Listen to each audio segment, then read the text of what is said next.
move on the map, never slip. What you gonna do when you out, who you with, you ain't really about that, don't you, don't you? Really on the move on the map, never slip, keep your hands to your lips, don't you, don't you? You ain't really about that, don't you, don't you? Really on the move on the map, never slip, keep your hands to your lips, don't you, don't you?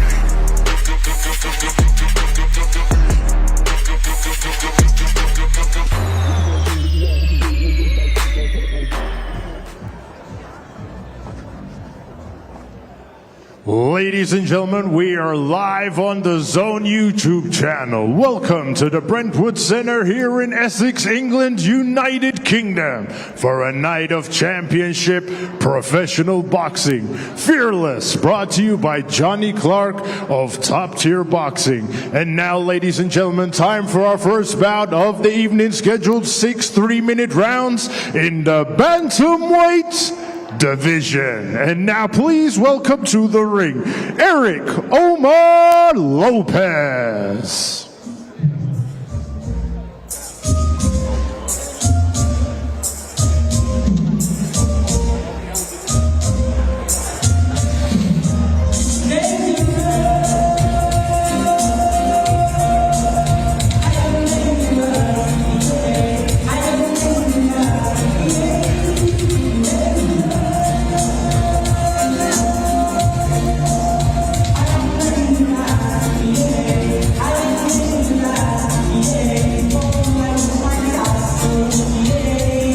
Afternoon, everyone. Hope you're well. Welcome to Sunday afternoon boxing on DAZN. Making his way to the ring, the first of our fighters is Eric Lopez, the 32-year-old Mexican, based over here with Josh Whale, and he's only ever been stopped once in his career. So tough nut in here to take the returning Zach Fee some rounds tonight.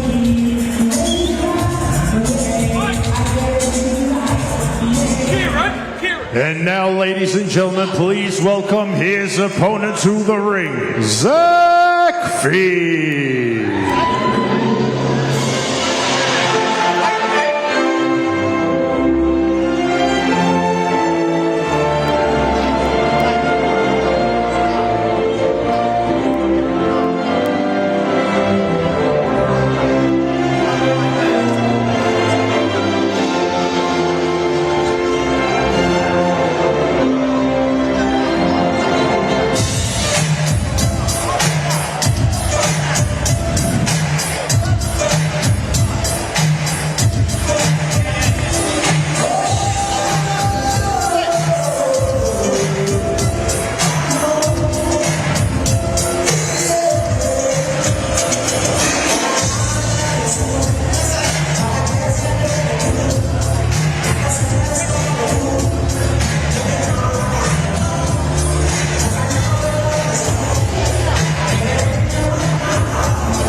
Here comes Zach Fee, and it's the return of Zach Fee on the back of the first blemish of his professional career when he was retired by his corner, Josh Pritchard's last time up. That was back in September here in this very ring, where he stepped up, dared to go for a title, and it didn't quite work out. But he's rationalised and reasoned all of that. Spoke to him yesterday, really encouraging to hear how he was speaking about this return to action. He's looking forward to it.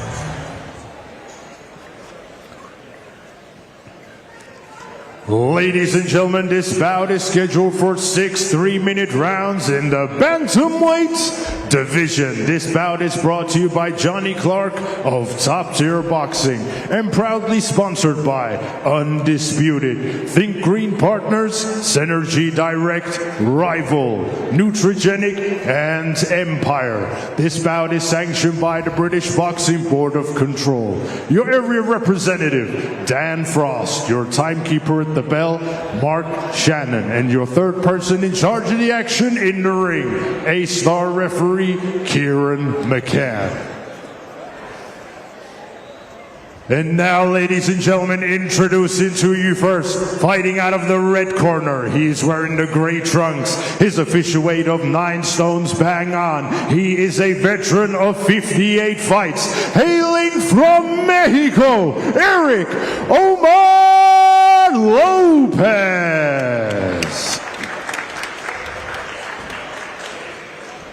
And his opponent across the ring, fighting out of the blue corner. He is wearing the black with green trim. His official weight of 9 stones bang on. He has a record of 8 fights, 1 loss, 7 wins, and 1 of those wins coming by way of knockout. Hailing from Sittingbourne, Kent, England's United Kingdom, introducing Zach the Singapore Cat Field.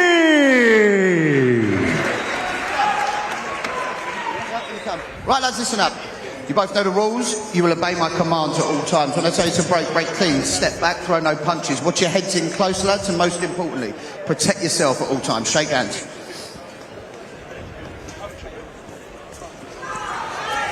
Here we go then, first fight of the night, and first fight back off a defeat for young Zach Fee. Spoke to him yesterday, Andy, and he's kind of rationalised all of that. Can be quite an emotional time for any fighter having to deal with all of that, but he's kind of reasoned and rationalised it, realised that, you know, relatively early step up in class at this stage of his career. It was the first fight with Josh Pritchard and a new team as well, and feels like it's completely different this time around. Nutrition's different, and able to put that into some kind of context. I think so. I've seen him quite often the last month or so. I've been at McGuigan's gym 4 or 5 times and had a brief chat with him, and I think the first conversation I had with him after I saw him following that stoppage was that firstly it was a good stoppage. The corner did the right thing. I think he knew that, but it was right that he would hate the fact that they did it, but he proved quite a lot to them that night, which is that he wasn't going to throw the towel in of his own accord. He was going to keep going out there and keep fighting. And in the context of the fight, they'd seen what they needed to see, hadn't they? They didn't need to leave him in there to prove anything else, and it was one of those experiences that would have been excruciating at the time, but I think will prove to be very valuable. It's amazing how many boxers you get, particularly young boxers, but oftentimes boxers making their way through the grades, getting towards world level, that you sort of think the nutritional setup is right, and then it's only when you really do it properly that suddenly you realise where the gaps had been before. And I think there's been an element of that in the build up to this one for him as well, sort of slightly eye-opening, feeling much better, and fight week, having spoken to him during fight week, he's feeling so much stronger and more alive and alert, and that can't help but be reflected in your training and then in your performance. Well, what they do at that gym, at Shane McGuigan's gym, and this won't be wildly different to lots of other gyms, is they put responsibility on the fighter. They will say to the fighter, listen, we think that you can achieve things, we think that we can achieve things together, we will do our part, don't worry about that, you have to do yours. And if they're alive to that, if they understand that, if they're prepared to take that kind of accountability for themselves, then you can thrive there, because they can't train for you, they can't want it for you. You can explain something to somebody, can't you, but you can't make them understand it, and that's how they operate there. Big left hand just got through from Lopez there, slightly unorthodox, moving from one posture to the other, southpaw to orthodox. He slightly caught Fee out that, but otherwise working well, feet are working well, jabs working well. It was a good 1-2 before he copped that left hand. And the idea is that this is a confidence builder, isn't it? They don't want this to turn into something else, and Lopez is one of these guys who, when he gets a chance, he will throw.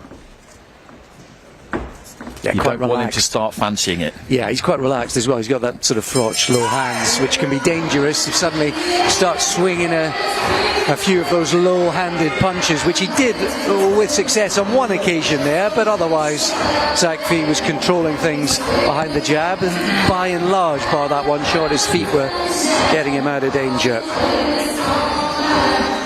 The outlaw Josh Whale up there in the corner with Eric Lopez, former British champion, the outlaw. So good experience there for the away corner, and the second time that Josh Pritchard has been in camp with Zach Fee. I think he'll have learned plenty, as much as Fee will have learned plenty from first time around, in the gap and the space in between.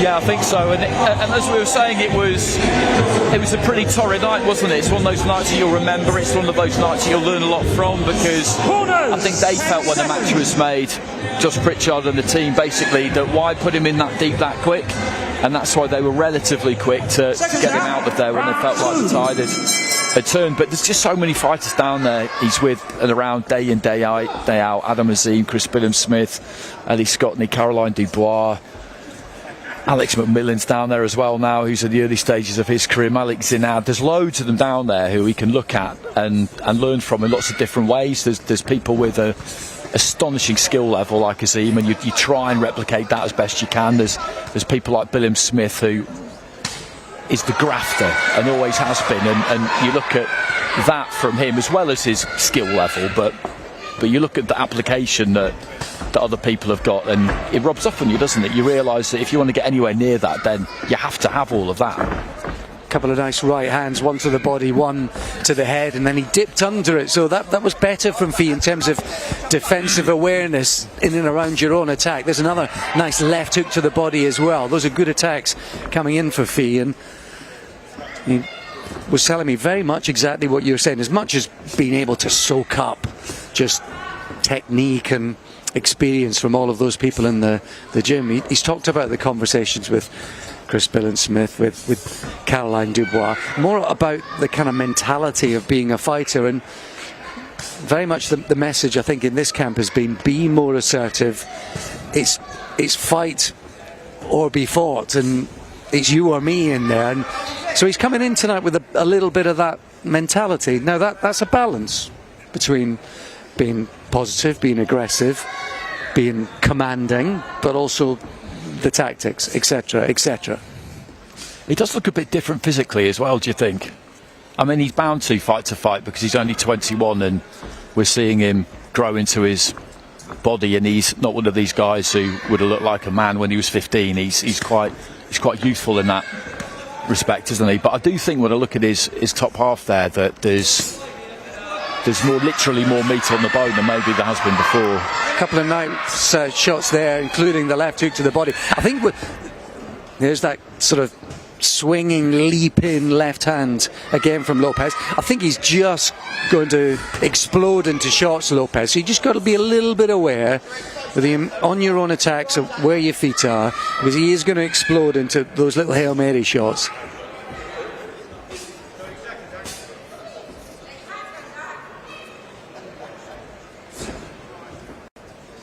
And that's probably better from Fee. A little bit of the feints, maybe a bit more commanding with the jab as well. But he's controlling in this round.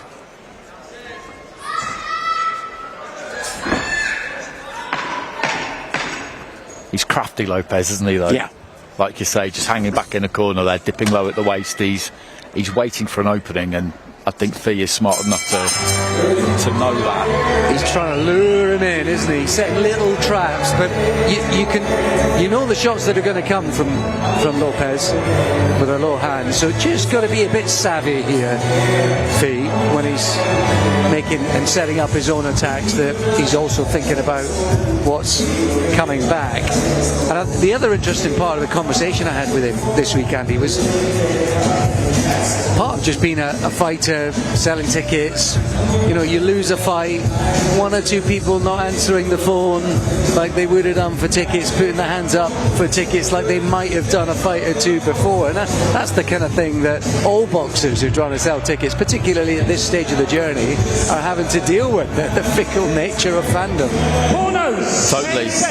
Totally, and that probably comes as a bit of a slap in the face, doesn't it? But you just need to understand that it is what it is, and it's a long game. Yeah, try not to take it personally, because it could be coincidence as well, because it's still quite early in the year, isn't it? Mid-February. Yeah. People are maybe a bit short of cash, but if you're not careful, you can read all sorts of things into anything, can't you? And that definitely would be.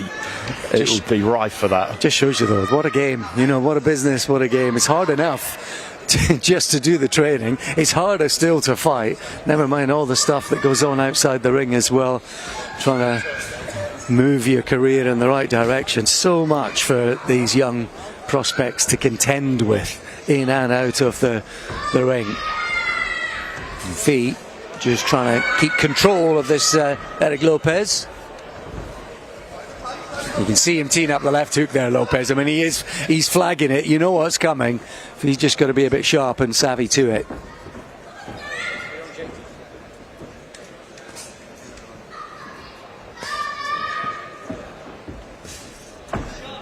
Very different opponent tonight, of course. Southpaw Frankie Story last time. Loads of experience. Familiar with operating at that sort of area title level as well. So a completely different operator in front of him tonight.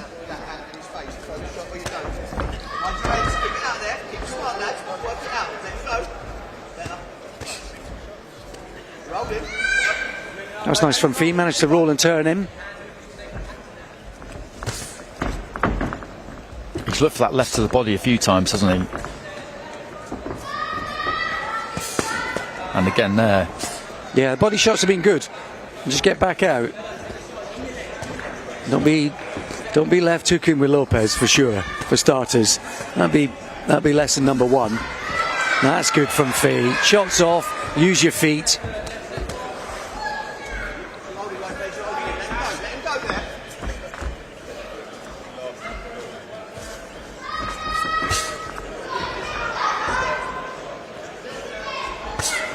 Nice right hand.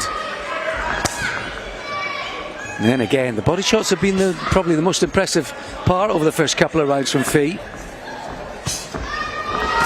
Oh, beautiful. Two right hands, and he dipped under the potential shot coming back.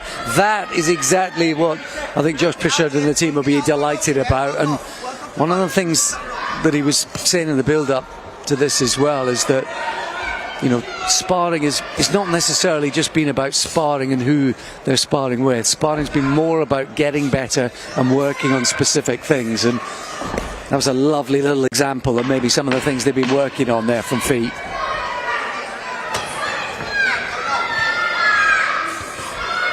Shot off, dip, shot off again, get out of danger. That was boxing 101. It was good stuff, that, wasn't it? And I know something that they're always talking to their fighters about, and again this will be common in pro gyms, is this is the hurt business. You are in there to hurt your opponent, and boxing nicely, looking good and all that, that's great, but that's what you're in there for. And if you get an opening, then you commit to it, you look to try and take it, you be a little bit brave in that regard, not reckless, but you get that chance and you set those feet and you let your hands go, because that's what you're in there to do. No second chances. You have to be completely and utterly ruthless, and I think that's what they'll want him to do in the second half of the fight. He's winning this fight, he's won the first 3 rounds, he can box out the next 3 rounds.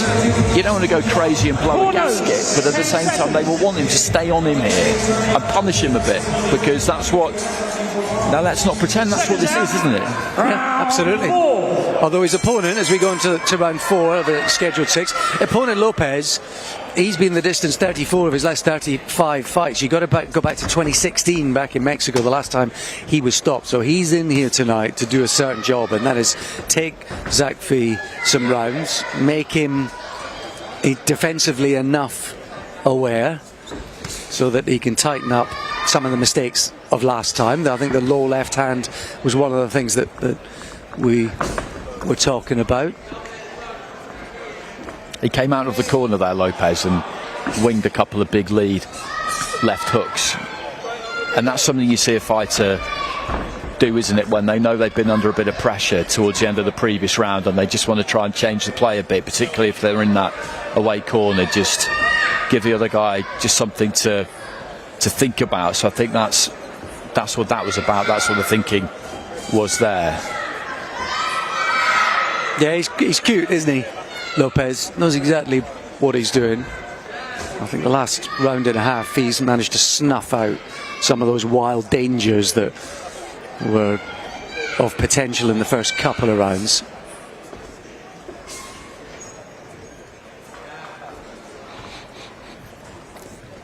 And importantly, he's managing to get Lopez on the back foot as well now as this one progresses.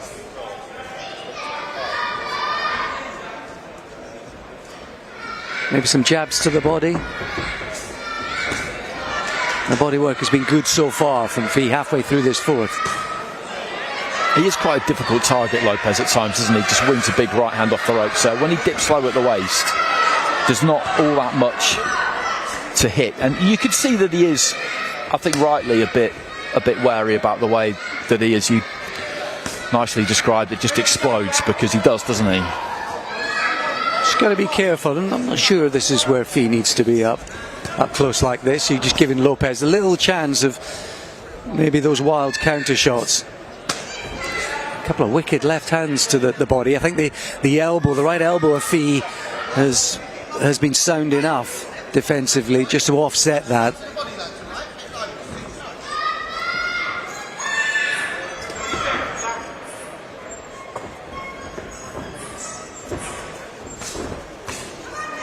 Both trading left hands there. Again, that dangerous left hook from Lopez.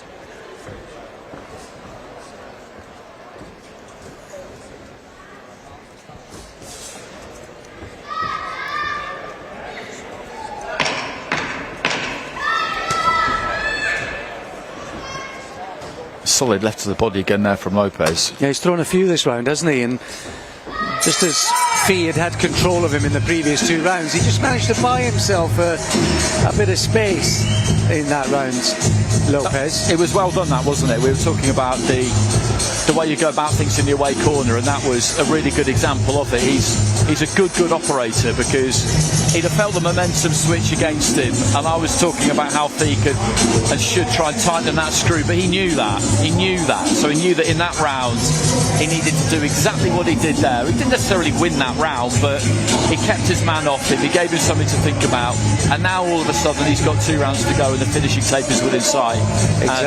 It's different, isn't it? Yeah, he bought himself a bit of space. He staved off a bit of the danger. He just quelled the momentum a little, and all of those things are kind of part of the job description. Most importantly, not getting hurt as best you can. Round 5. So, as ever, boxing's sort of chess and snakes and ladders is now up to Fee to try and turn it around again. And that he does in the corner. This little left hand.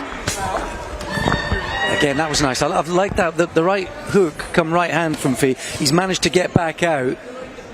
Just got to be careful of the distance that Lopez is trying to squeeze.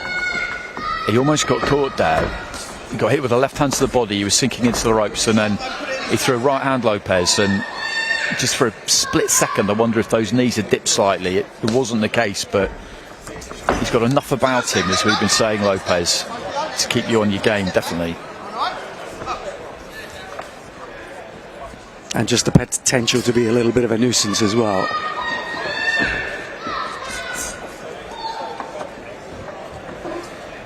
It was a nice feint again.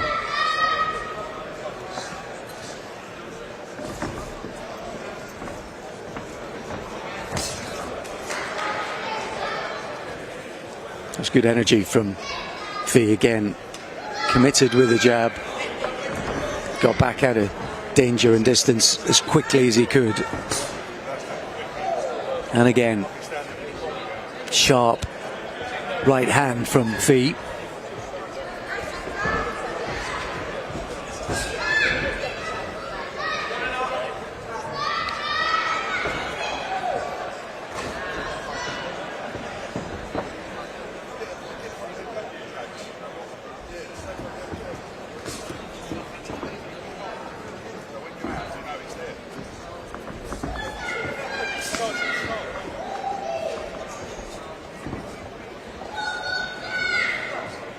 Again, trying to get him on the back foot feet.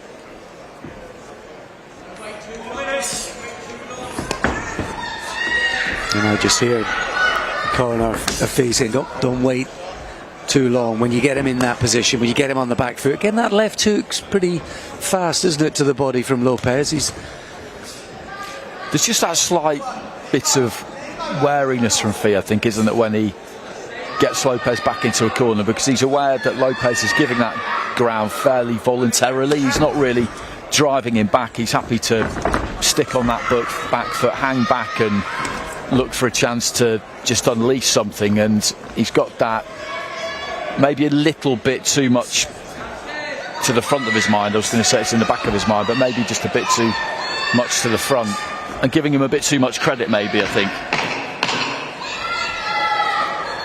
I think he's doing the right thing. I think you don't want to be too gung-ho. He doesn't want to close the gap too much, and he needs to be exploding, getting out. Nice 1-2 there at the end of that round. And you know, he'll have despite the positivity during this fight week, sort of mentally and physically in particular, I think, after a second sort of full camp with Josh Pritchard and the team, there will have been some demons to override Andy. And you spoke to him like I did.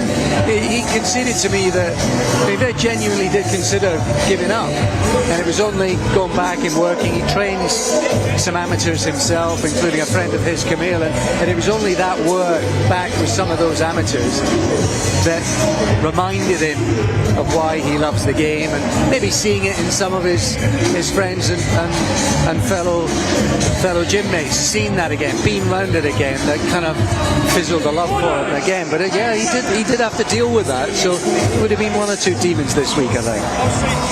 Without doubt there would have been scarring from that fight, and you think about, you know, people talk about belief, don't they, and all that kind of stuff a lot, and if your aim is to come into this sport and become a world champion, which is almost everybody's when they start out, and then a handful of fights in, really, even though you know you're young and inexperienced, and you lose at area title level, how are you supposed to believe you're going to become a world champion if that happens? It can really knock you back, and you need to understand that it is a journey, isn't it? Set yourself a number of targets. Keep trying to hit those targets. Don't think too much in terms of that lofty, long-term, super ambitious target. Good to have it. No harm in having it, but you know, if you're thinking too much about that, then if you get derailed at area title level, it can knock you completely out of kilter. Well, if you think of the number of ladders to go up, absolutely, but just take one day at a time, take one fight at a time. That was a beautiful short right hand picked from Fee, and I think that's the first punch of the fight that Lopez really felt. He backed off from that. A couple of good body shots coming in from Fee as well. There've been little sequences where he's really starting to find his mojo and find his style and start to put things together. This is good stuff. This is the best moments that we've seen since round 3.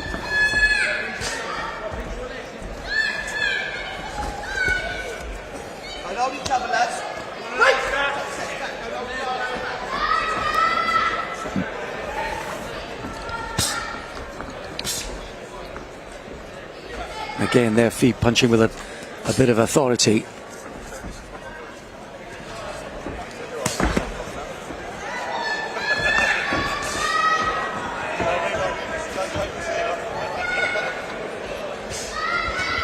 Again, that short right hand as Lopez is coming forward. And I think Lopez, that forward march was out of necessity, I think. He's just been stung a couple of times through the first couple of minutes of this final round.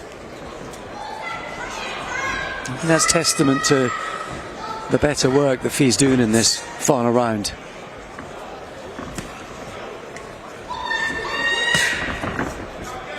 Got that right hand in round the back of the guard there nicely. Yeah, it's worked well that tonight, hasn't it? I think more impressive is the distance and the feet, getting the shots off, back out of danger, and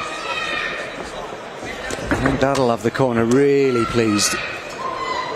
And just maybe when he dips low at the waist there, Lopez, Fee just needs to get slightly lower himself, give himself a bit more of a target to hit when he throws that left hand in particular, because he does kind of list off to his right hand side a bit, Lopez, doesn't he? And although he stayed in range there, Fee, you could see how high the left hand was. There we go, again the whipping left hook from Lopez, but he was out of danger, Fee, and that he's been alert in this round. That's the best round since round 3. Round 3, round 6, some really good stuff from Fee, and those will be the sequences that we'll be able to go back, look at, and then 1 or 2 moments when Lopez, particularly in the 4th, where he was just able to find another way just to take some of the steam out of the momentum that Fee was building up. But good round 3, really good finish that. Yeah, it was. I think that was a good choice of opponent for him for a first one back after that defeat, because you need to win. You don't want to be taking too many risks. You need to win, but you also need someone who's going to pose a bit of a threat, who's going to look to try and get something done, and he was that guy, wasn't he, Lopez? He was looking to land something whenever he could. Right, let's get confirmation of it.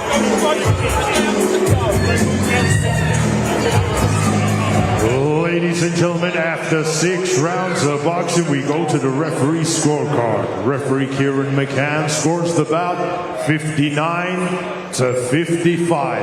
And your winner, Zach the Singapore Cat Fee. That was a good 6 rounds for Zach Fee. He's back in the win column, but I think there were little glimpses of the fighter that he might become, and the fighter that Josh Pritchard and the team are trying to make him, Andy. Yeah, it was just so important to get the win back in his sails, but as I say, it's, as you were saying, it's a second good training camp he's had with them, because that fight was back in September, wasn't it? So he's been out for a while. He'll have been in the gym regularly.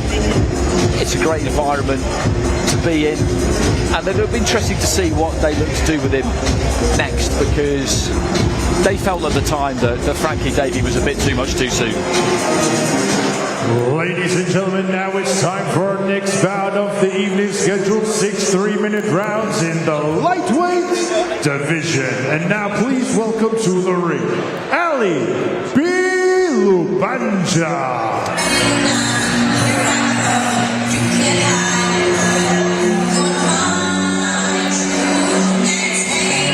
Ali Lubanja making his way to the ring. He's been on a top tier show before. He's rarely stopped. Tom Whelan did it down in Brighton a year or so ago with a wicked body shot. He was stopped last time actually against an unbeaten prospect, so we always have to bear that in mind. But usually pretty reliable. He can box off the back foot, and he's in here to try and take Robert Caswell some rounds tonight.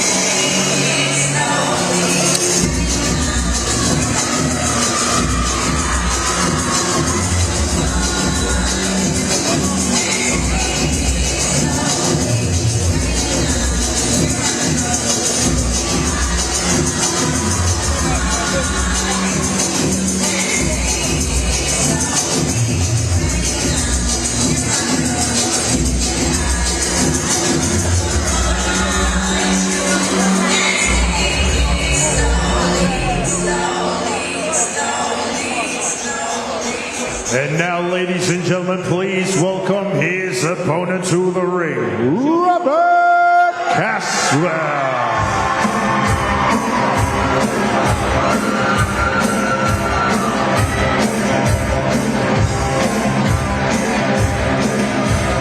Robert Caswell back on a top tier show, back on DAZN. And good knee boxer. Andy and I have seen him before. Good little stylist. He's only lost a couple of times. Both of those were in area title fights. So trying to work his way back up to that kind of area, that neck of the woods, and try and get one of those over the line.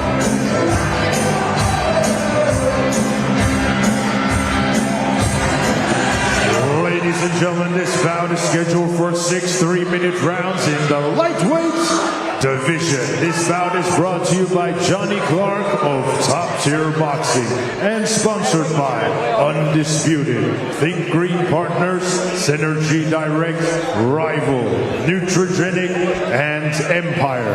This bout is sanctioned by the British Boxing Board of Control. Your area representative, Dan Frost. Your timekeeper at the bell, Mark Shannon. And your third person in charge of the action in the ring, referee Amy Poo.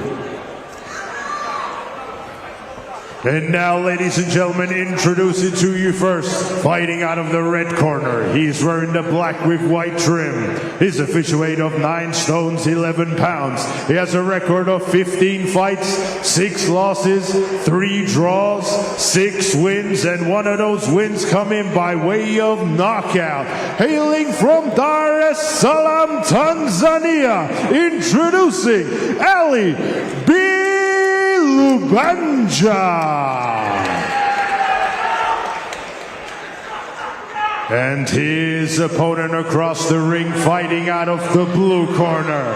He's wearing the green trunks. His official weight of 9 stones, 10 pounds. He has a record of 14 fights, 2 losses, 12 wins, and 2 of those wins come in by way of knockout. Hailing from Chatham, Kent, England, United Kingdom, introducing Robert Caswell.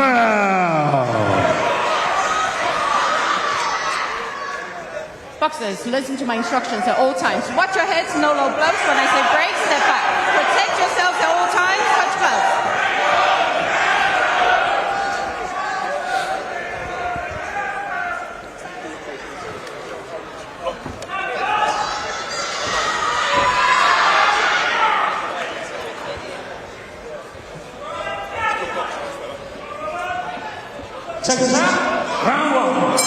A few fans have made their way from Chatham to support their own. Robert Caswell, Andy and I called one of his fights on a top-tier show last year. There was, of course, talk at that time, Andy, of that outdoor event at Chatham FC, which unfortunately didn't come to pass. But I suspect he'll still harbour ambitions to do something like that further down the road. No, that would have been great, wouldn't it? As you say, hopefully something like that could still happen. And you outlined his career as he was making his way in, and no disgrace in losing a couple of times at area title level. You can see that he's really committed to it. He's boxing out of a good gym too, isn't he? He's got Adam Martin in his corner there, so they definitely feel there's something about him. Cheeky right hand there from Lubanya, came back. Just a little early reminder, but otherwise, nice orthodox stylist. Caswell's got a good jab.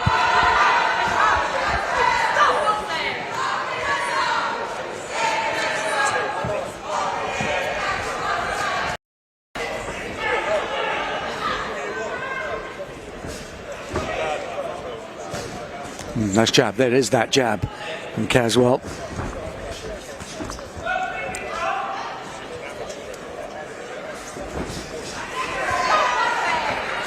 Generally gone the distance in his fights. 10 of the 12 wins have come via decision. Usually working behind the jab and the 1-2. Nice double jab thrown there.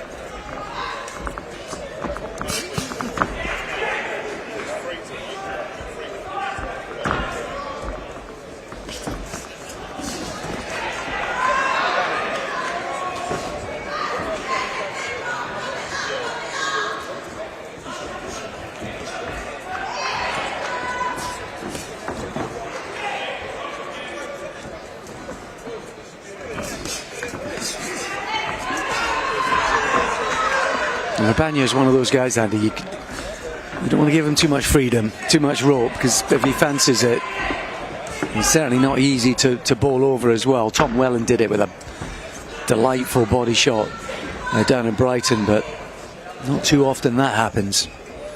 Just switched southpaw as well, Libanya, and I think this could be an interesting fight because 30 seconds to go in round 1. Caswell's dictated the play. Of the two, you would say that he's the one that's done that, but Lubanya marauding in behind that southpaw jab, looking for a big left hand there, and he does tend to launch those attacks from quite far out, but I think this one could develop quite nicely. No one's really landed anything particularly solid in this first round, have they? But they've aimed plenty. defensive work there from Labanya, yeah, and he landed his own jab. Yeah, I think the jab of Caswell, maybe the sort of eye-catching punch through that round, but Labanya's shown that he's got enough mischief in him.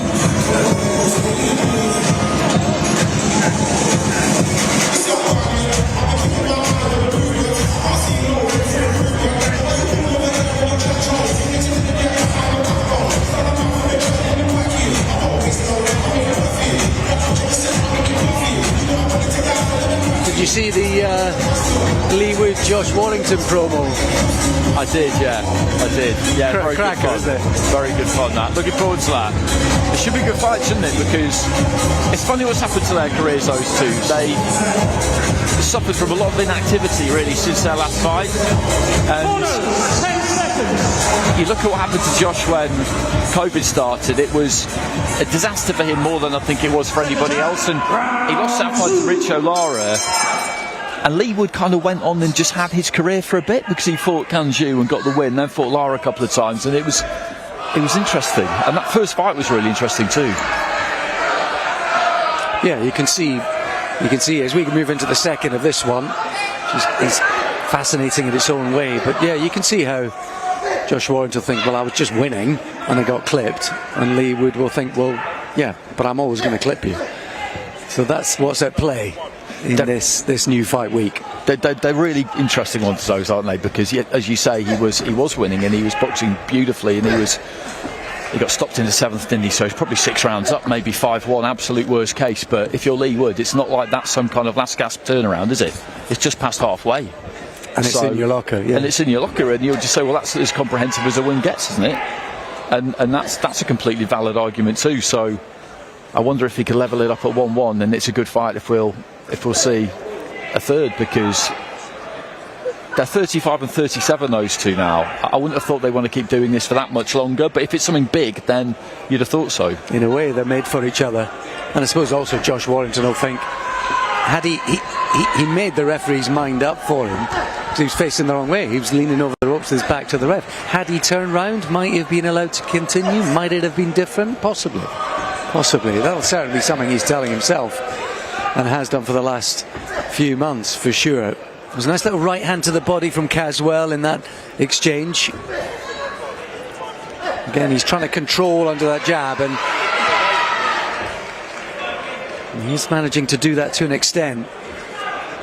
He's just a bit closer, isn't he? He's got his feet a bit closer, rather than launching that double jab from quite far out, and Labanji being able to see it coming and just pull his feet out. He's just slid in a little bit, shortened it up, and then trying to put that right hand in round the back of the guard. So a nice positive move from him, I think.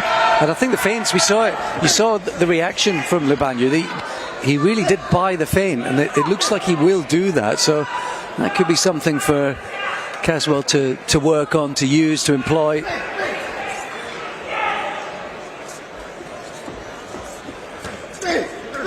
Much in that first round, but this is much better from Caswell.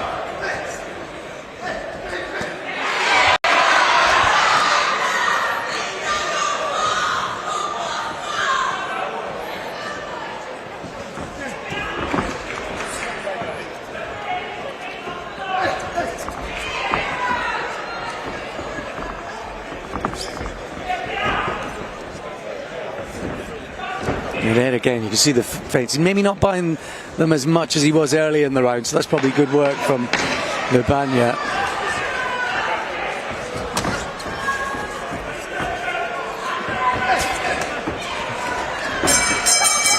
And there, good evidence at the end of the round of why you punch in numbers from Caswell, because he missed with the jab, he missed with the right hand, but he kept going forward, moving his feet, and he came back with the next left.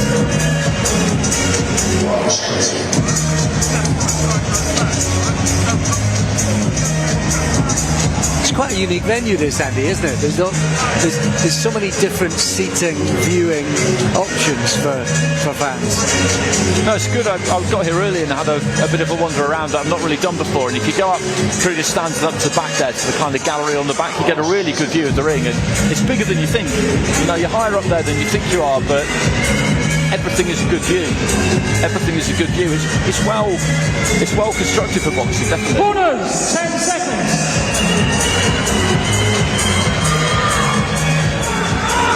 Table service just off to our right. Ringside, of course, on a couple of corners of the ring, and then either side of the walkway, the ring walk entrance, there's seating there as well. So options are plenty here at the Brentwood. Moving into round 3 then, scheduled for 6 in this one. And latterly, Caswell fighting for the Southern Area featherweight title, but this occasion they're up just beyond lightweights. 9'10", 9'11", closer to super lightweight actually. I wonder if we'll ever get just one universal description for the weights, Andy. I know the kind of Americanization of some of those weights is the reason that we are sort of calling them one or two different names. You feel some harmonization might help the sport in that regard? It would, wouldn't it? It definitely would. You know, we had that shift from light middleweight to super welterweight not that long ago. Light welterweight, super lightweight, and all that kind of carry on. And the WBO have always been quite different, haven't they? I think out of the 4, when it comes to describing stuff as being, you know, junior middleweight, they would go with, rather than super welterweight or what was light middleweight. It's not helpful, is it? To be honest, you know, if everybody just said the same thing, then that would be sensible. But boxing is not a sensible sport, is it? In many, no. In many ways, no. But anything you can do to make it a bit easier to follow, readily translatable, it can only help. Well, Zuffa are reducing to 8 weight divisions, aren't they? They're only going to put on fights in those 8 weight divisions. It's not like they're claiming that the others don't exist, but that's what they're going to choose to do, which they are perfectly at liberty to do. Sure. It doesn't mean they'll do it forever, though, does it? I think a lot of the time around new ideas, people look at them and just think, well, that's in concrete and you'll never be able to change your mind. It doesn't mean that, does it? But no. I suppose in some ways they're just mirroring what they've done with the UFC. I mean, I think the problem with the UFC is the weight crashing and, you know, essentially people fighting in the wrong ways. And we've got enough of that going on. We've got a culture of that in boxing at the moment where, you know, I'd love to see us get back to actually people fighting closer to their natural weights.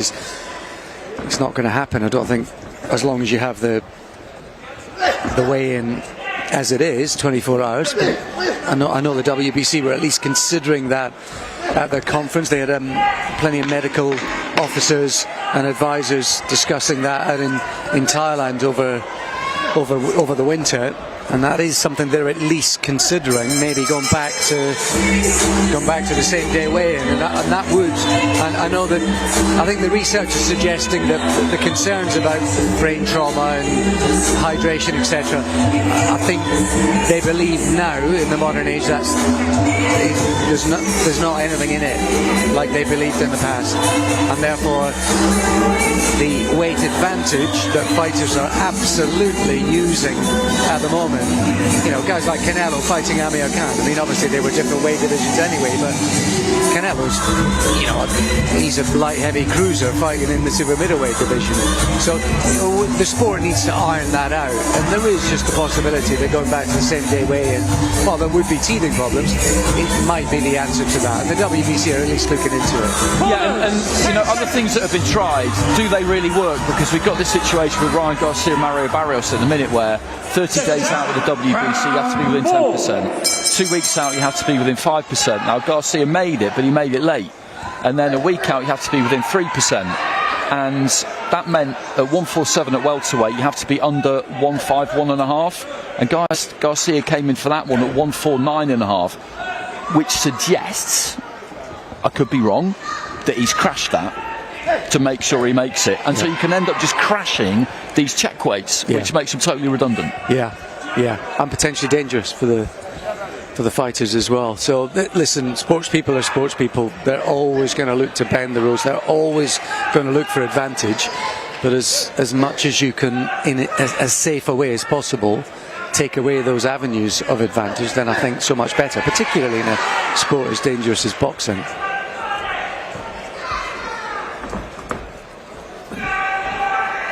Here Caswell looking to control Libanya as best he can, and the jab has generally been the weapon in that regard. His fans trying to encourage him to higher efforts.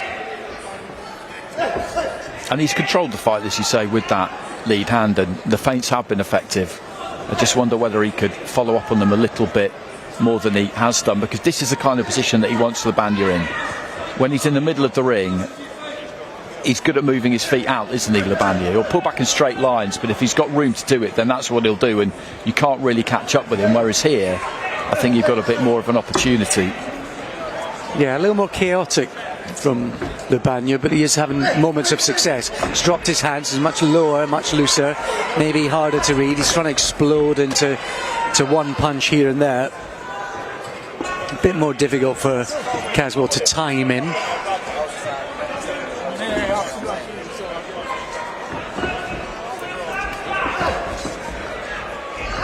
That was a good move from Caswell. That's a straight jab to the body.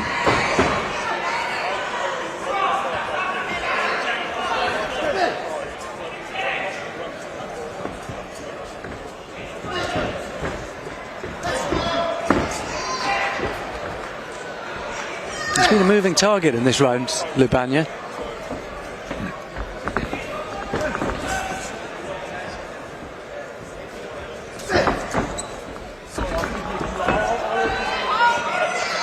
And to be fair to him, his footwork's been good in this round, Libanya. It's not been easy to pin down at all.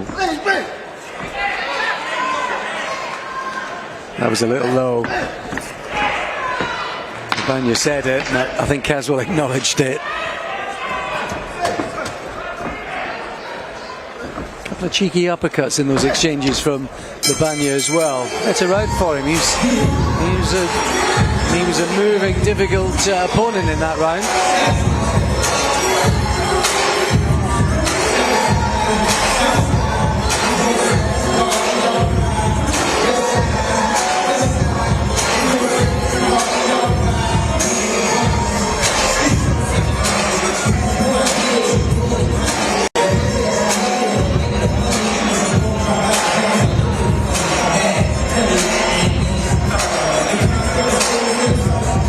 Bit of a nuisance in that round.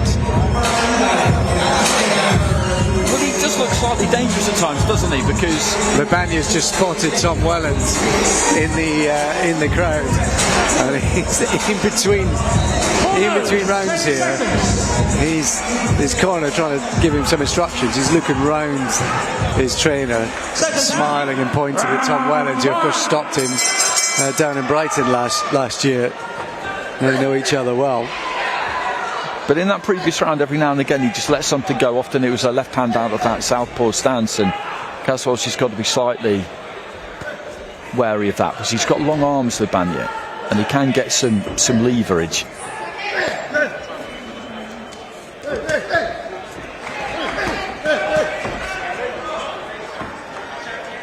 And a bit busier at the start of this fifth round as well. We're talking in that last fight about Zach Fee coming back from a stoppage, and of course we saw what happened to Tom Welland in his last fight, wasn't it? He hasn't had one since yet, I don't think, where he got brutally knocked out. Yeah, and wicked. That's one that'll take some coming back from. Yeah, I spoke to him earlier on, but I just asked him how he was, and yeah, he just said getting there. So there obviously is a rebuilding process one way or another. But when you're as talented as he is, it's just about making those moves, getting the head right, and then building your way back.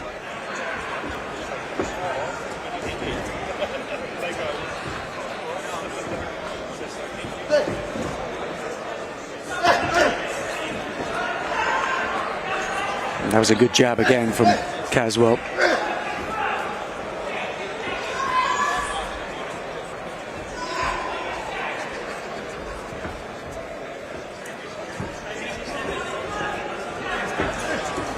Libanya's showing off. I think he's showboating for Welland on the far side.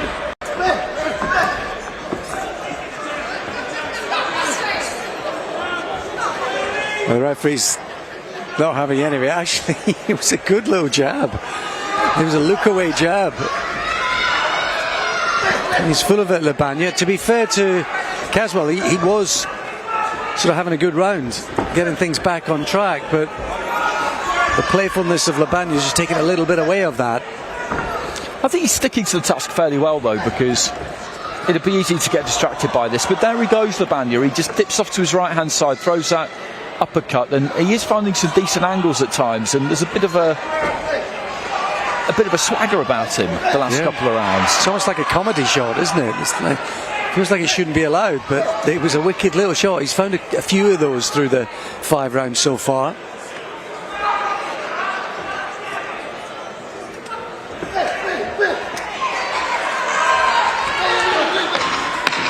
Busyness from Caswell at the end of the 5th round. A good start from him, good finish. Couple of little moments in between from Libanya, but more bluster than boxing in truth. And I think after the previous round, Caswell getting back on track.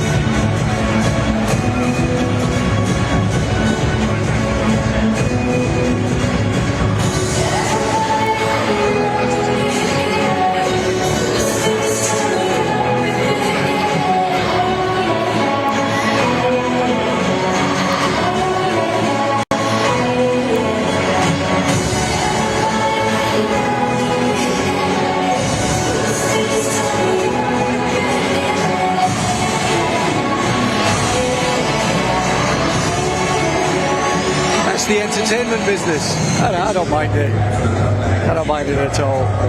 I think Caswell dealt with it as well as he should. I don't know if the referee was impressed though. 6th and final round. Now, most referees take a fairly dim view of that. Yeah. It is at their discretion, as most things are. That's a lovely jab. A bit more meaning behind that as well from Caswell.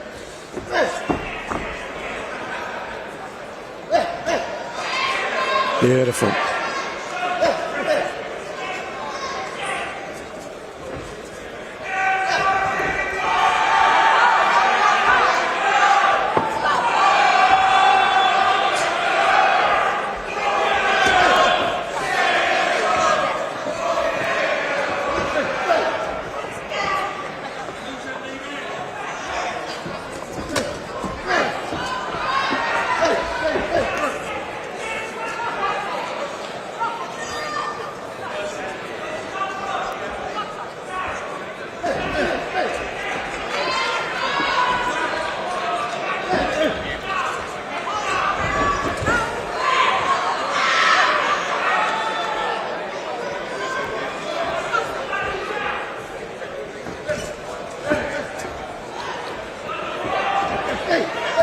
Good body shot.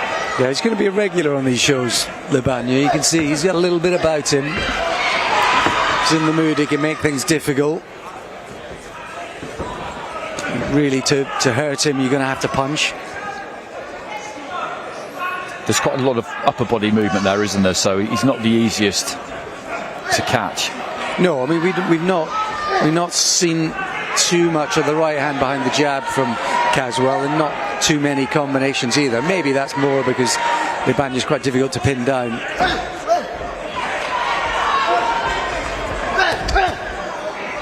That was a nice left hook, and he doubled it up, stepped in with it, Caswell.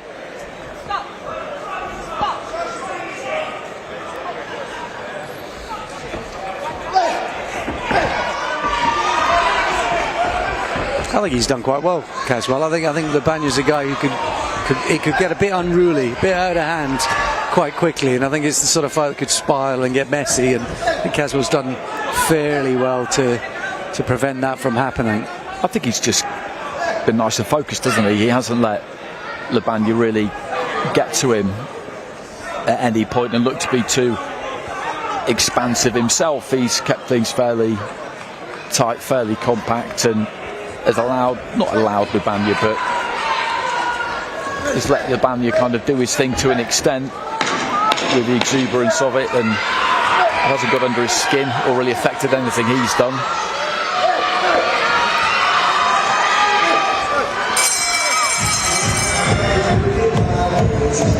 Yeah, good solid 6 rounds there for Robert Caswell. And importantly, having lost last time up in an area title fight, he's back to winning ways. This is his first fight for 8 months as well, so he's been out of the ring for a while, shedding a little bit of rust. Lavagna earns his corn, takes him the distance. But yeah, plenty of boxes ticked for Caswell tonight. And I think you're right about Lavagna. I think we'll see him. I think we'll see him again fairly soon. Just looking at some of the replays of that final round, you know, he gave us plenty there, didn't he? He was always in there punching, always looking to win rounds, and it'll be on the referee scorecard this one. I won't be surprised if he's got a couple.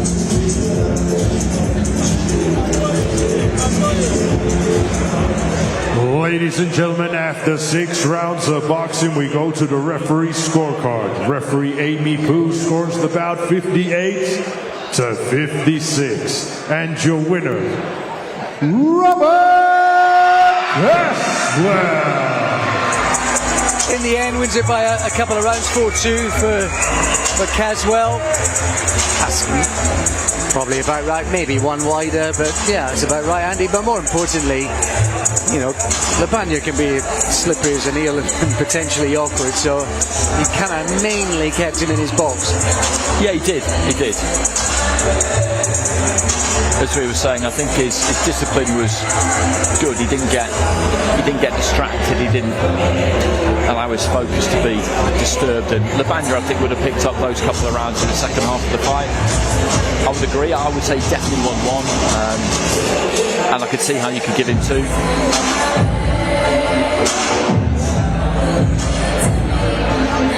But more importantly, first fight in a few months, first fight back off a defeat, first win of the new year, and lots of boxers want to be busy, don't they? So they'll be gunning to be getting on a show sometime soon. We're back on Top Tier on DAZN in May, I think.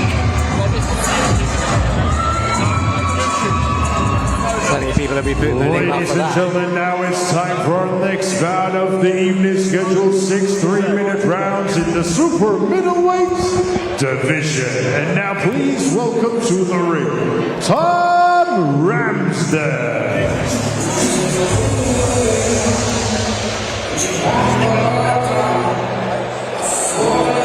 Tom Ramsden making his way to the ring. He did win a trio of fights last year against fighters with winning records, so when he's in the mood, he can make things difficult for the prospects, the fighters of potential, although he has been stopped 2 of his last 3 defeats, so there is that he's got to deal with mentally and emotionally. So is it a good time to be getting him? Well, will we see a bit of what we saw last year where he can propose a problem?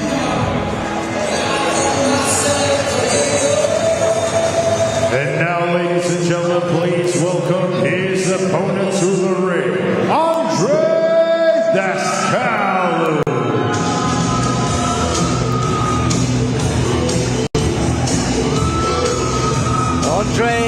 DAZN making his top tier debut on DAZN. He's already won a Southern Area title. He did that in 2024 quite explosively on a Channel 5 show. He's had 1 or 2 little niggles since. He was in training for a fight yesterday, but he got a late call-up from Johnny Clark to get on this show, and he's absolutely looking to grab that with both hands.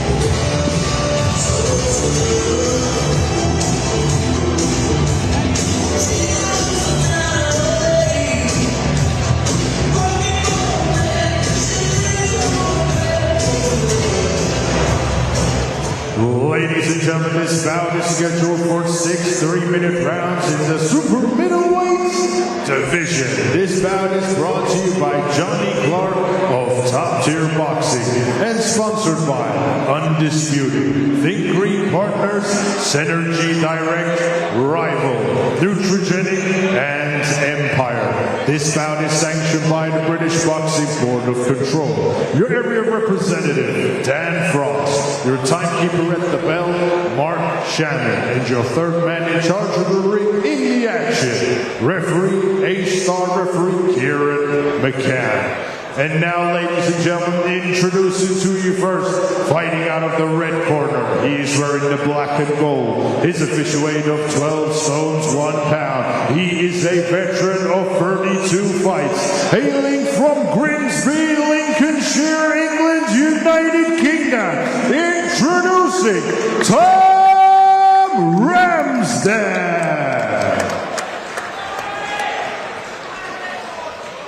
And his opponent across the ring, fighting out of the blue corner. He is wearing the black and purple. His official weight of 12 stones, bang on. He is currently undefeated with 12 wins, and 3 of those wins coming by way of knockout. Hailing from Barnet, London, England, United Kingdom, introducing Andre the Bob DAZN.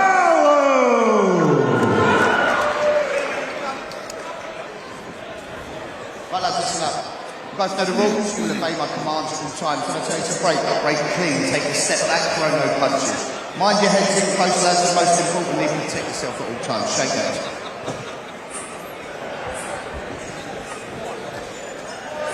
Looking forward to seeing Andre Descalu, 27-year-old Romanian based out of North London, and now hooked up with Alex and Sableo as well. This is just his second fight with them.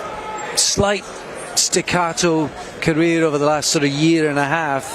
He did incur a bit of an injury, broke a bone in his left hand during that victory back in September, so that meant that he missed an eliminator for the English title, and he's already won an area title, so that's where he's looking to get back into, and obviously hoping that the left hand is free and comfortable and good to punch with.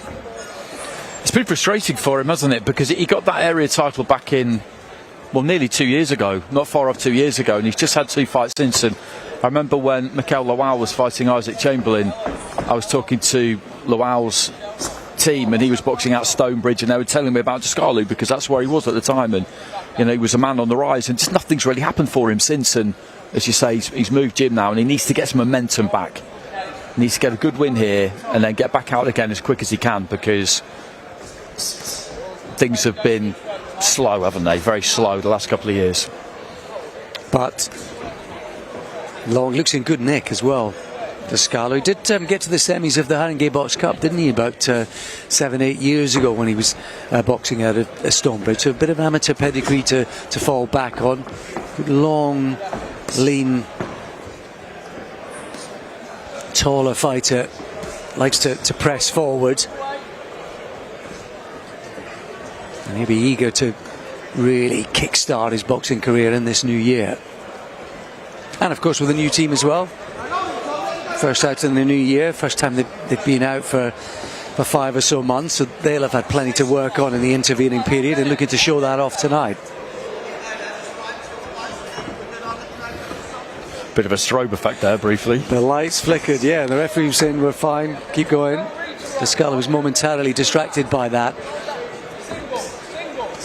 Ramsden's kind of interesting too though when you look at his career, because the light's just flickering a little bit again there. Hopefully that's not going to be an ongoing problem, because he boxed out of the home corner when he turned pro, 1-3, drew 1, and then packed it in for 5 years, came back in the away corner.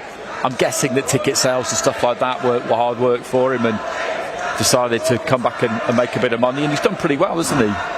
Got stopped by Red Johnson in his last fight. Johnson's a good, strong fighter from up Sheffield way, so I wonder whether Descalu is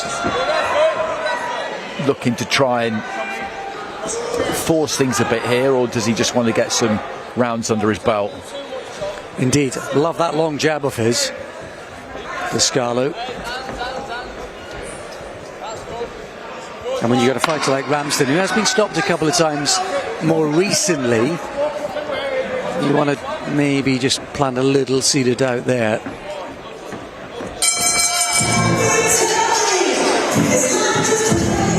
But yeah, Andy's right. First fight for a few months, second fight for a new team. There'll be things they want to work on, and certainly Alex Leo in the corner. He'll probably want a good few rounds for his man in there tonight.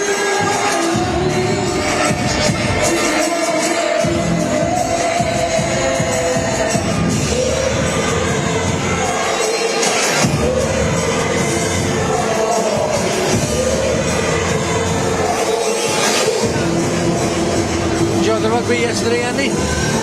I didn't see it yesterday, I must admit. Scotland were magnificent, let's just say.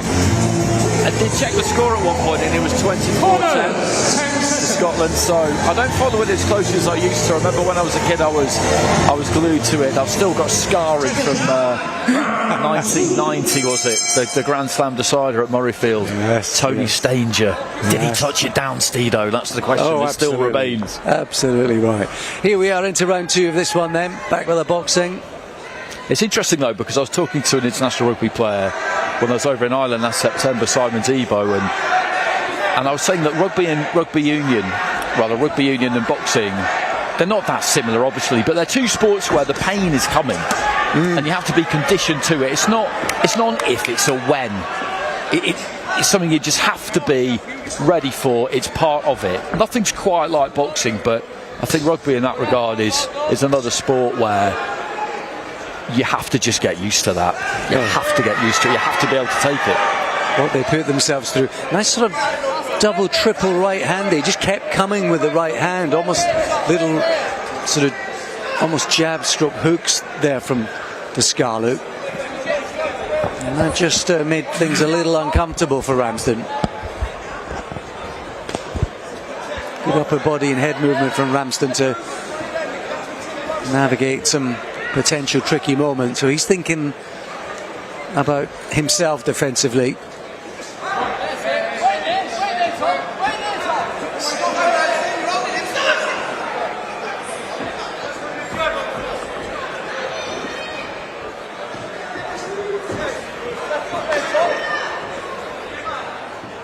It's good the words got out on these top tier shows. So many of these boxers, when they get the chance to come on, they're hands straight up, and they all seem to know about the media days and the production value. So it's no doubt the word's getting out, the work that Johnny Clark and the team have been doing. The Scarlet was more than happy to get involved when the shout came. Relatively late notice. Well, he wasn't training for a fight that would have taken place yesterday anyway, so he's had the same kind of time and preparation.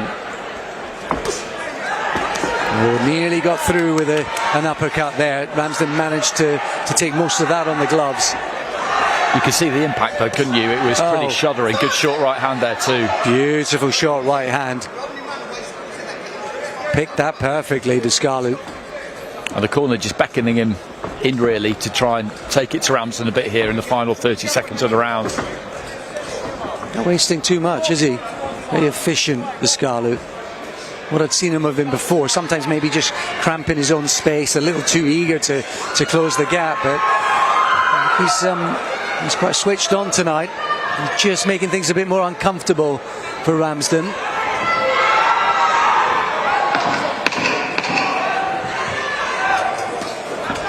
Again looking for that right uppercut. Again Ramsden managing to negotiate it defensively with a high guard. More difficult round that for Ramsden. Some good stuff in there. I think it's there, that uppercut though, isn't it? Because one thing you notice about Ramsden, I was going to pick up on it earlier in that round, is that he does tuck in well, and then he plants those forearms to the rib cage. The points of those elbows are pretty much lined up to the top of his belt, and then he gets those gloves up by the side of his face as best he can, but there is still a bit of a target peeking out there, and he does tend to bend over, dip over at the waist a bit, so I could see why he's gone for that, Scarlu. And it was that short right hand just above us as well, which was probably the most damaging punch of the round, I would say. Corners, 10 seconds.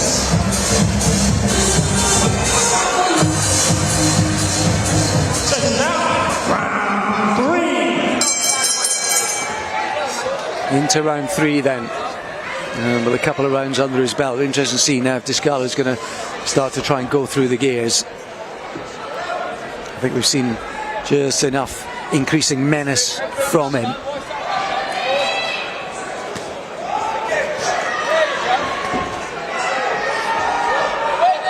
And a right hand getting through from Descalu.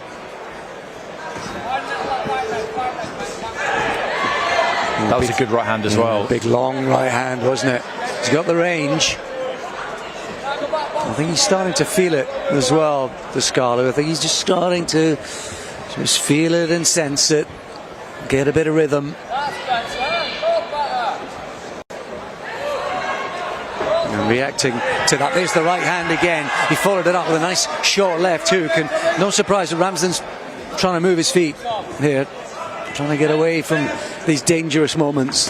He throws that right well, doesn't he? Because Ramsden was moving off to his right to Descalu's left, and he made the adjustment really quickly. It's a kind of raking punch and caught him as he was mid-exit, and I think he's finding it quite hard here, Ramsden, to stay away from Descalu. He cuts off the ring pretty well, doesn't he? I think you're right, Andy. It's quite a reactive shot, that right hand, isn't it? It's not...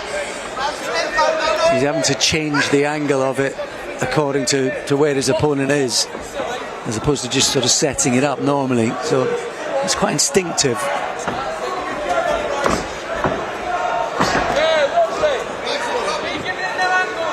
Ramsden doing well, sort of getting close, leaning in.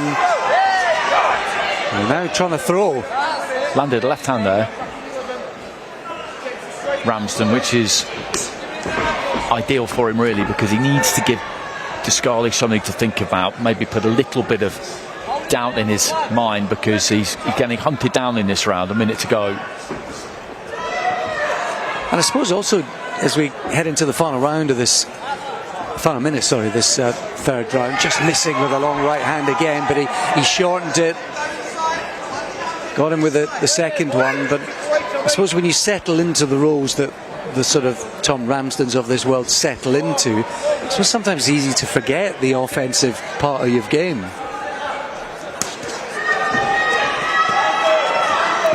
couple of chopping shots there from Descalu.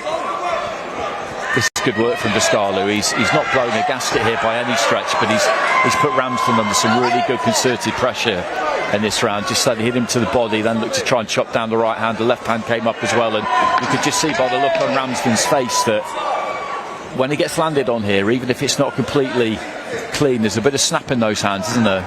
Just turning up the heat, just increasing the pressure. There's another good round, that.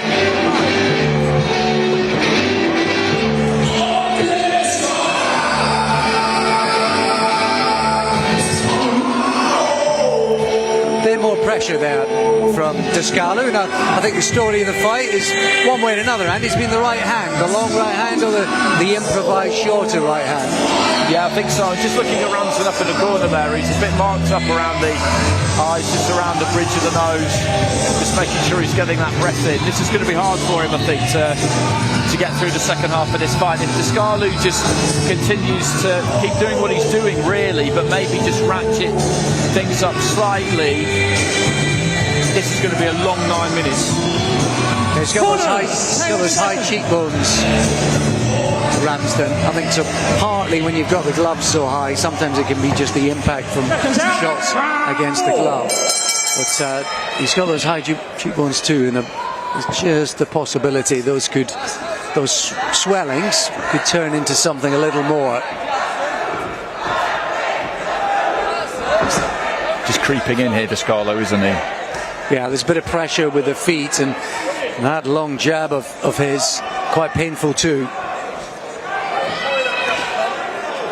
Nice start to the round, just again looking to establish that jab and then put the right hand on the back of it. And forcing Ramsden to fight there, came back with a right hand of his own.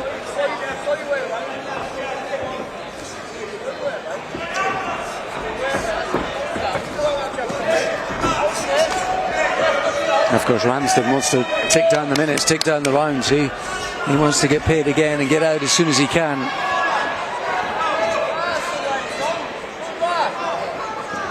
He was stopped in, or pulled out back in December, last time he fought. And he mentioned that defeat to Red Johnson. So, but for that, he obviously would have been out, and maybe again in December, or certainly January and February. And Red Johnson and Descalu, are not at dissimilar stages really, because they're both ambitious. They both feel they can go a long way in the sport. They're both really itching for a big opportunity.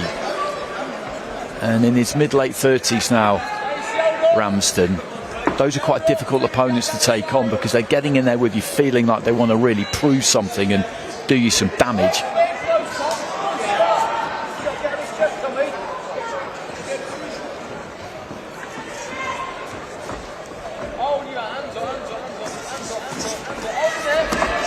Yeah, again, the reactive right hand, those little skirmishes, has been the shot for Descalu.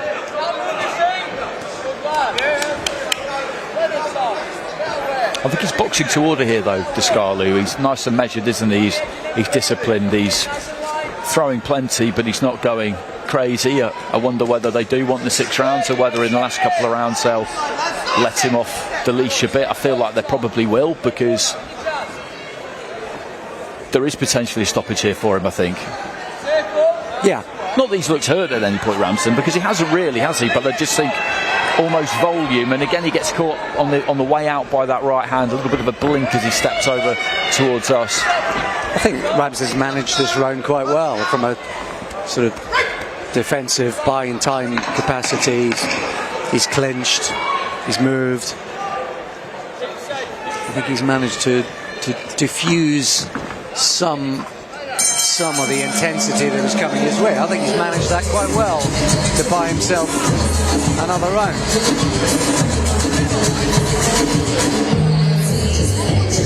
It'd be good though, wouldn't it, to see Descalu just put his foot on the gas in this 5th or 6th, because he's got loads left, hasn't he? I think so. I think so.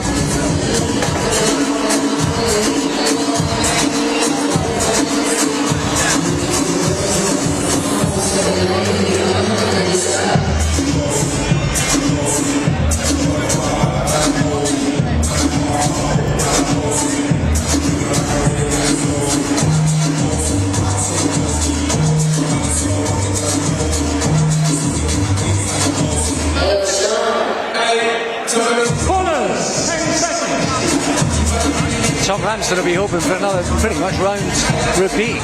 But yeah, it'll be interesting to see if the corner of Descalu are going to let him push and press now.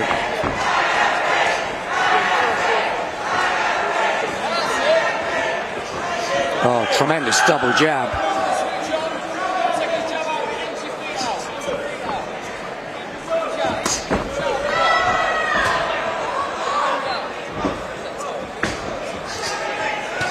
And there you saw, oh, that's a lovely chopping right hand. He's got through with a couple of right hands back to back.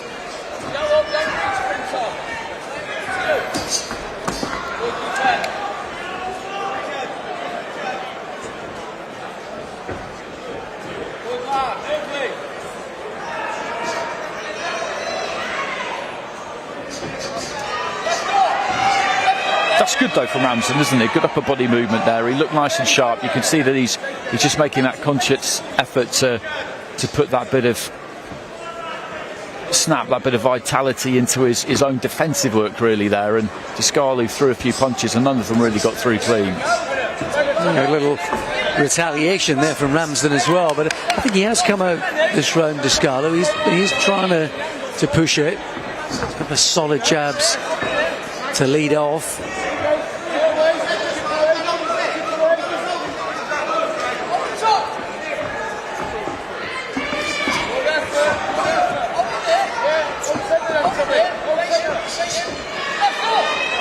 Ramsden just kind of busy enough one way or another, isn't he, to keep Descalu occupied or to keep him at bay.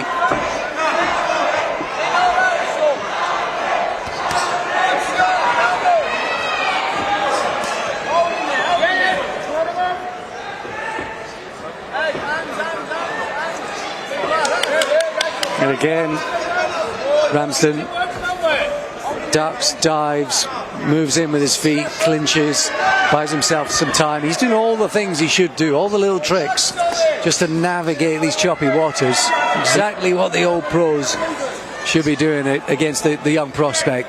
He's having a good round here, isn't he, Ramsden? I'm not saying he's winning the round, but he's having a good round in the way that he's going about it. And we talked about it in an earlier fight, and halfway I thought this is going to get hard for him in the second half.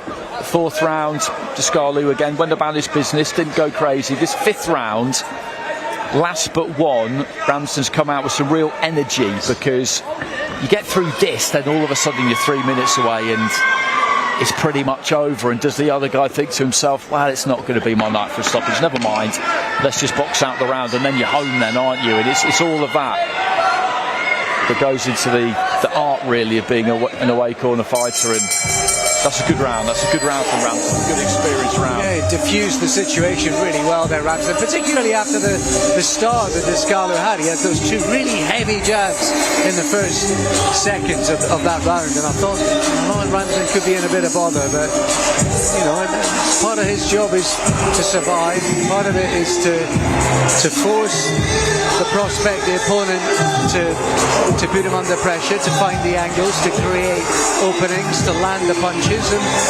he essentially stopped Descalu from doing it in that round. That's his job.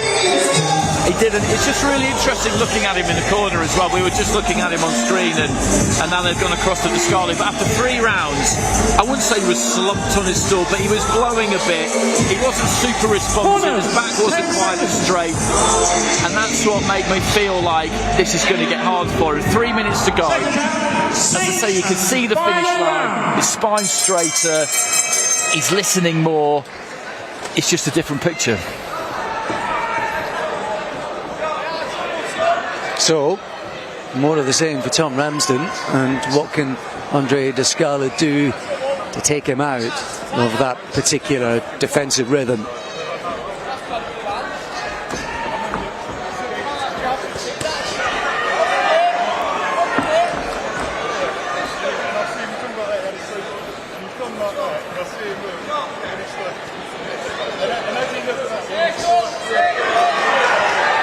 Actually not really been able to see the right hand the last couple of rounds from Descalu, which was really the story of the first 3.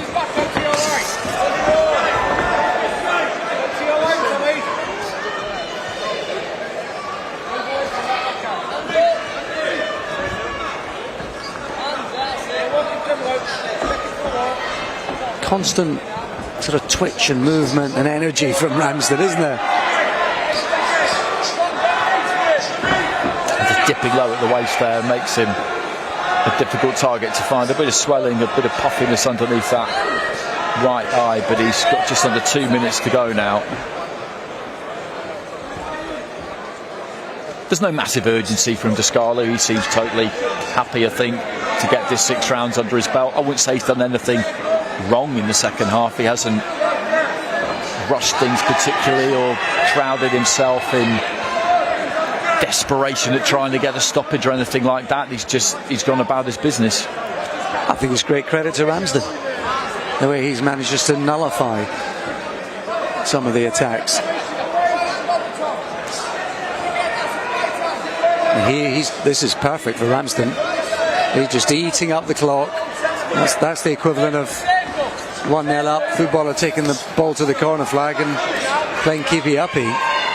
Got caught with a sharp right hand there, though, just as he was dipping low at the waist. Descalu managed to take his feet outside and found a bit of room and landed one on him around the back of the guard.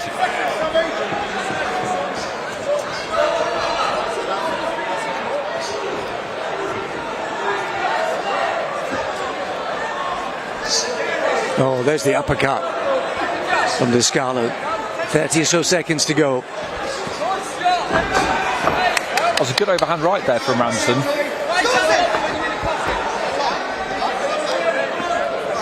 Yeah, it's great. He's great credit to him. And although the more bloodthirsty among us might have wanted the sort of big stoppage from round 3 onwards, which looked like it might have been in the post. This is a guy fighting for his living, looking to put food on the table. He wants to survive. He wants to see this out. He doesn't want to get stopped. And that pride and also change in tactics in terms of the performance has allowed Tom Ramsden to do exactly that. So fair play to him. And as for Descalo, well, first fight in many months, second fight with a new team. He probably gets much needed rounds in the bank.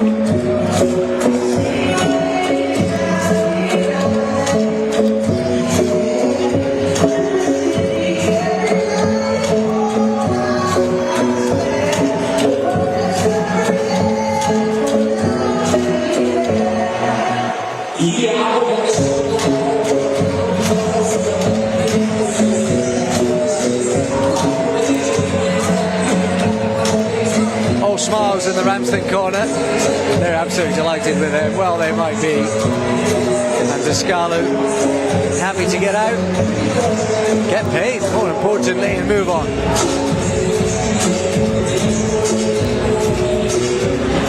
Ladies and gentlemen, after 6 rounds of boxing, we go to the referee's scorecard. Referee Kieran McCann scores the bout 60-54. And your winner, still undefeated, Andre the Bomb Descalo.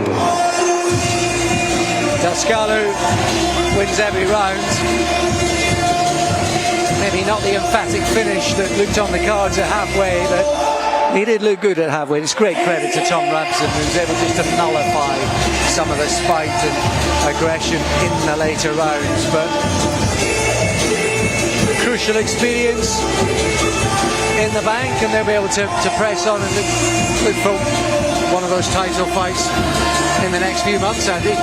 Yeah, you'd hope so. That's certainly what they'll be working towards, and as you say, I think they'll be happy to get a good solid 6 rounds under their belt there. He certainly wasn't someone who in the final stages was looking to... Ladies and gentlemen, now it's time for our next bout of the evening, scheduled for 3-minute rounds in the super middleweight division. And now please welcome to the ring, Zain Khan.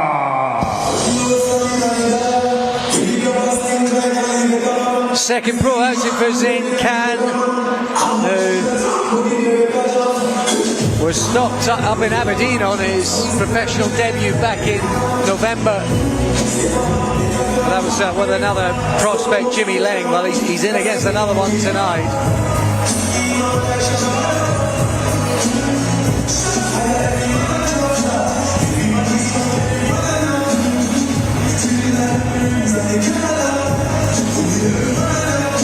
And now, ladies and gentlemen, please welcome his opponent to the ring, Gabriel Pacelli.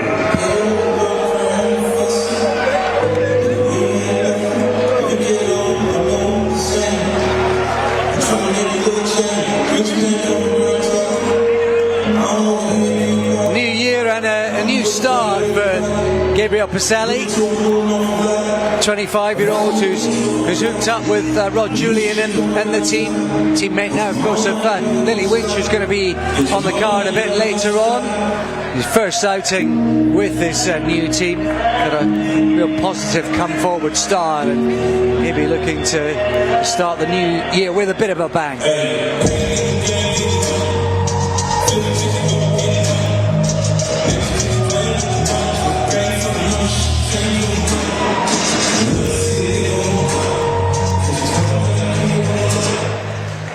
Ladies and gentlemen, this bout is scheduled for 4 3-minute rounds in the super middleweight division. This bout is brought to you by Johnny Clark of Top Tier Boxing and sponsored by Undisputed, Think Green Partners, Synergy Direct, Rival, Nutrigenic, and Empire. This bout is sanctioned by the British Boxing Board of Control.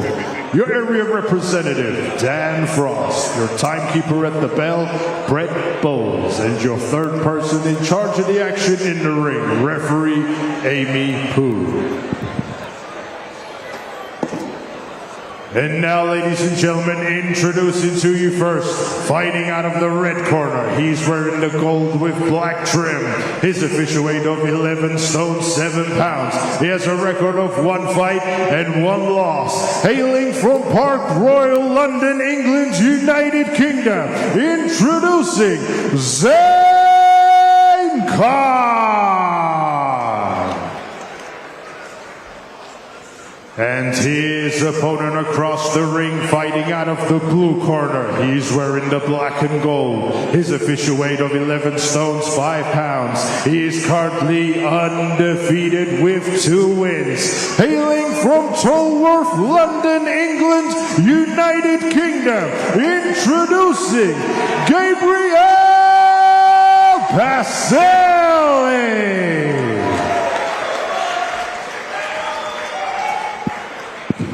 Boxers, listen to my instructions at all times. Watch your heads, no low blows. When I say break, step back. Protect yourselves at all times. Touch gloves.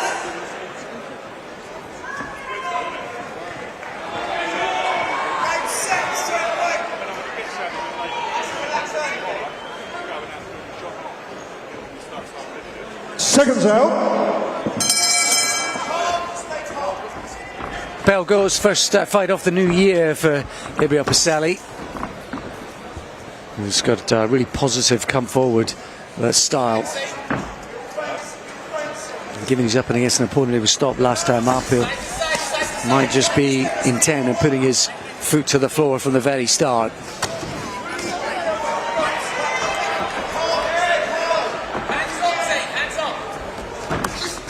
He looks in really good physical condition, doesn't he? Very, very solid. Yeah, he does like to press forward. Good jab. Happy to really get into punching range as quickly as he possibly can, Pacelli.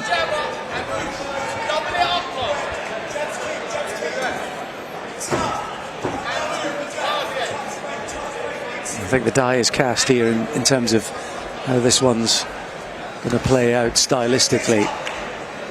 Just got caught with a left hand there, Khan, didn't he? It's interesting when you see fighters in the early stage of what looks like it's going to be an away corner career mostly, and he's 30 as well. He's been stopped in his first outing, and you look at the shorts there, and they suggest that there's still a bit of ambition here, that he still wants to achieve things. He wants people to know his name, to know who he is, and that can make your life difficult if you're going to box out of your away corner, because you might want to have too much of a fight. It might be too hard for you to get your pride under control, basically. So we'll see. You can operate on 2 tiers. We've seen people do that.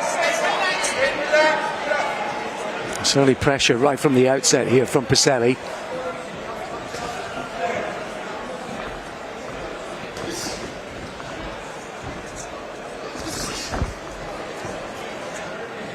Really fast and explosive, letting his hands go. Just missed with the left hook. He wasn't far away with the right hand that preceded it as well. Just good intensity from Pacelli here right from the start.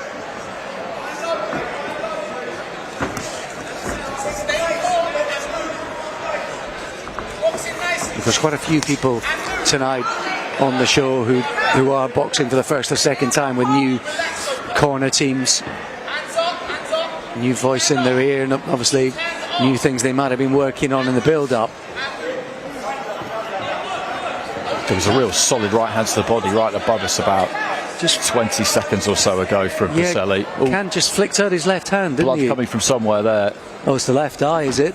Pacelli.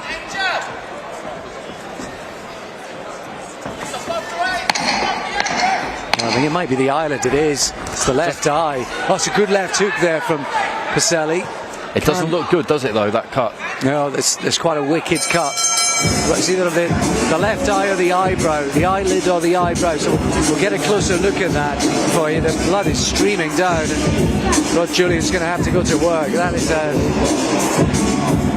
just about the worst they could have anticipated.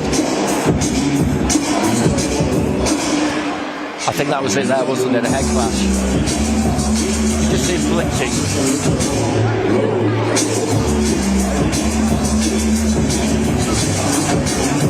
Shame for Pacelli, because he'd had a really intense start to the fight. And whether that just sort of dampens the enthusiasm. I don't think it's in his nature. I think this is his style. This is how he likes to fight. I mean, it's absolutely the last thing you need, isn't it, in any kind of fight at all. But Corners, at 10 you're seconds. looking to box as regularly as you can. And this is a 4-round fight, so the rule is that if you get beyond 2 rounds and a 4-round fight, 2 completed rounds, then it's an official contest. And if it gets stopped after that, then we'll go to the cards, and the referee's going to get the doctor to have a look at this. And if the doctor stops it now, of course, we'll get a technical decision draw. It didn't look great. We didn't get a really close look at it, but he won that first round, and if he can just keep it on the outside and win this second round, then if it gets stopped at any point after that, it'll go to the cards and he's won. But they've got to be telling him to look after that a bit now. It's going to change things, because it's not great, is it? I think the doc just gave the nod, but maybe with some advice to go along with it. Here we go then. Little murmur from the crowd of anticipation, and the fight was allowed to continue. I think if you're Khan here, you'd be a bit bold, don't you? Because he's going to be thinking about this. He's a young fighter, he's an inexperienced fighter. He's going to be thinking about this. You'll know that you've lost that first round, but you'll be thinking to yourself, this is something I can capitalise on here. Well, there's an alertness about Khan. He certainly looks like he's going to be more willing to throw punches, because he's got a target to aim at. Will it dampen any of the intensity and the aggression of Pacelli? Doesn't look like it. There goes Khan again. He's blinking Pacelli, there's no doubt about that. It is bothering him, unsurprisingly. And that little dinky almost right hand over the top from Khan, that has opened that cut right back up again. Right back up again. I'm not sure we're going to go much longer here. The referee's having another look, going to ask the doctor to come again. Pacelli sort of nods, he's fine with it. Yeah, we're okay. Just a temporary break. Not quite sure what that was. The doc did come over to the far side, outside the ring, but wasn't called by the referee, I don't think. I don't think there was communication between the two of them. There's a lot of blood, though. It's coming out in big globs, isn't it? Pretty nasty cut. So early in a fight, but so early in a career. And there goes Khan again. That nuisance of a right hand. He's been enlivened and emboldened by this, no doubt about it. Because what they can do now, basically, is if they can just get him through to the end of this second round, which he's also winning, then at that point, as I say, in a 4-rounder, it becomes an official contest and we go to the cards. Then at that stage, the Pacelli corner can also be looking to get it stopped. Oh, beautiful right hand there from Pacelli. Again, the bodies come a little close together, a bit untidy, but it was a lovely right hand. He just moved across the target to find the space for that. I mean, the other argument is that this is a good thing for somebody to have to cope with for 4 rounds, but I don't really know if it is, because if he gets hit hard on that again and it opens up further, the recovery period could be pretty serious, couldn't it? It could already be.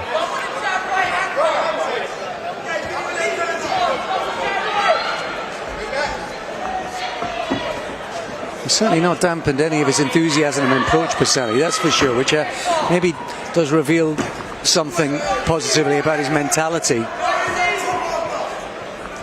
Just dabs away at the cup with a few seconds to go. The big right hand, the punch of the fight. A little clipping left hook from Pacelli again. Is the referee going to take any action at the end of this second round, given the rules?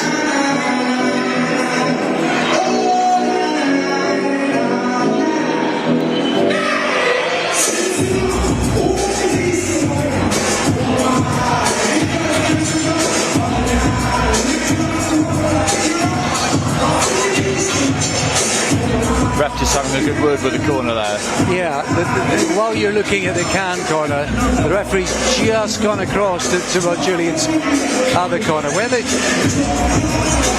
Whether she's explaining the rules, I don't know, but could be, because in a championship level fight, everybody knows it's 4 rounds, 4 completed rounds, but basically the rule is that in a 4-rounder it's 2, in a 6-rounder it's 3, and an 8-rounder and above it's 4. She's calling it. Referee's called it. So it will go to the cards. Perfect, Andy, outlining the details of that. But the fact she'd gone across to Pacelli's corner did get me thinking there was something at play, and was clearly explaining the background, the situation, the possible rulings, and it just had the sniff of something that was at play. And at that stage, if you're them, you're totally happy for her to stop this, aren't you? Absolutely. He's going to get a win here, so it's not going to blemish his record, and that's important for your pride. But it's bad enough that cut that, as I said, there's always that argument, you know, learn to look after it, it's good experience, but it's bad enough that you just want to get him out of there. Because one big blow on there, another big blow on there, and you've got big problems. You've got another centimetre, another inch, and then you're out for 6 months, you're not out for 4 or 5 weeks. So a little bit of consternation in the Can corner, but to be fair, he'd probably not work out too badly for Can either. He's getting paid for half a night's work. Yeah, exactly, he's not taking any more damage. I mean, we wanted to see more, but I think in the circumstances, it's kind of win-win for everybody, I think. One thing I did notice about Pacelli, Andy, his front foot, he turns his left foot inside, so it's almost at right angles, and it's quite interesting. Most fighters will have their feet slightly straighter, their left foot, if you're an orthodox fighter. Generally, they might be slightly straighter. And I think it maybe just gives you a bit more freedom of hips to be more flexible to land some shots. That's an interesting spot, though. So he's got that front foot kind of like squared to the oki, like a darts player almost. Exactly that. Just keep an eye on that next time, whenever that is.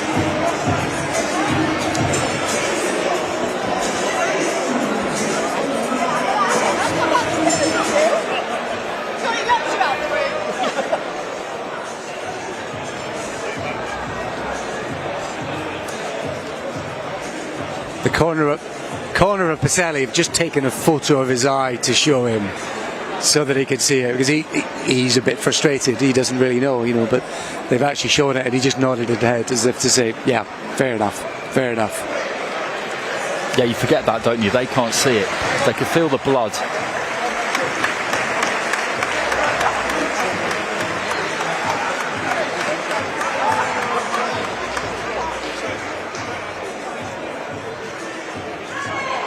Ladies and gentlemen, at the end of round number 2, due to an accidental head clash, we go to the referee scorecard.